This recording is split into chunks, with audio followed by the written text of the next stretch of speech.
নিজেকে সবসময় খুশি রাখতে চাও, তাহলে কারো কাছ থেকে কোনো কিছু আশা করো না।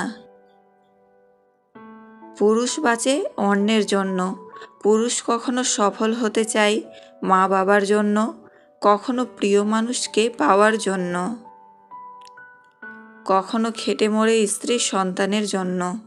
যখন নিজের জন্য বাঁচতে চায় তখন তার সময় থাকে না। এক ব্যক্তির স্ত্রীর ৪৫ বছর বয়সে মৃত্যু হলো। সবাই যখন দ্বিতীয় বিয়ের পরামর্শ দিল, উনি তখন বললেন, স্ত্রীর সবচেয়ে বড় উপহার ছেলে আছে, ওকে নিয়েই কেটে যাবে। ছেলে যখন বয়স্ক হলো, ছেলেকে সব ব্যবসা বুঝিয়ে দিয়ে কখনো নিজের আর কখনো বন্ধুর অফিসে সময় কাটাতে লাগলেন। ছেলের বিয়ের পর উনি আরও বেশি একাকী হয়ে পড়লেন। তখন পুরো বাসাতে বৌমার অধিকার দিয়ে দিলেন। ছেলের বিয়ের 1 বছর পরে উনি দুপুরের খাবার খাচ্ছিলেন। ছেলেও অফিস থেকে এসে হাত মুখ ধুয়ে খাওয়ার জন্য তৈরি হচ্ছিল।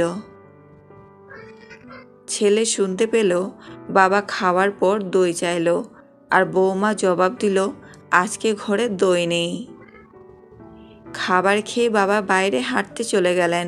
কিছুক্ষণ পরে ছেলে তার বউয়ের সঙ্গে খাবার খেতে বসল। খাবারে পাত্র ভরা দই ছিল।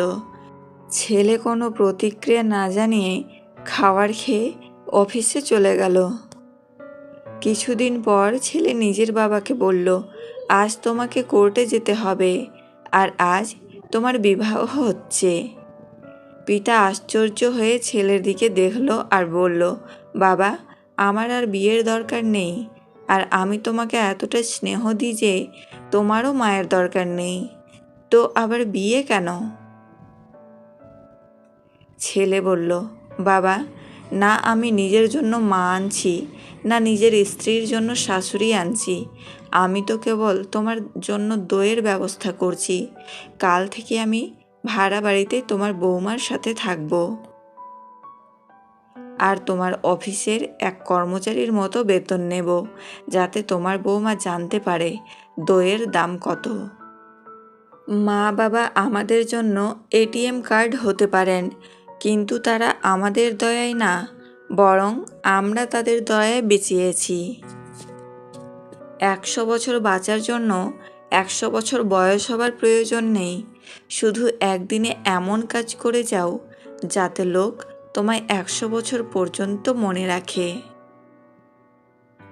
বেশি চালাক মানুষের সমস্যা একটাই, তারা মনে করে তারাই বুঝে, কিন্তু আপনি যে তার চালাকি বোঝেন সেটা তারা বোঝে না। কোনো এক ব্যক্তিকে সাহায্য করলে সারা পৃথিবী বদলে যাবে না, কিন্তু যাকে সাহায্য করবে তার পৃথিবীটা অবশ্যই বদলে যেতে পারে। প্রয়োজনের থেকে বেশি ভালোবাসা পেলেই মানুষ অবহেলা করতে শুরু করে, তাই কাউকে অতিরিক্ত ভালোবাসতে নেই।